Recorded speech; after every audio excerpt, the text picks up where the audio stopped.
Hi, I'm Mike. I'm Scott. And I'm Mark. We are your Screen Machine product support team, and here's another quick tip. Today's quick tip is going to be on the maintenance decal on the 516T. There's a maintenance decal located on the back of the engine compartment here. It's going to go over your daily maintenance and your weekly maintenance.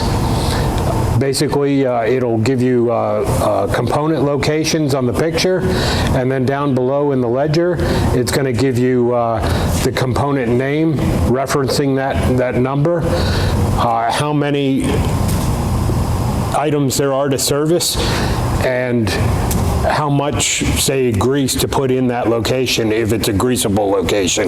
It's also got filter change reminders and other daily maintenance tips as well.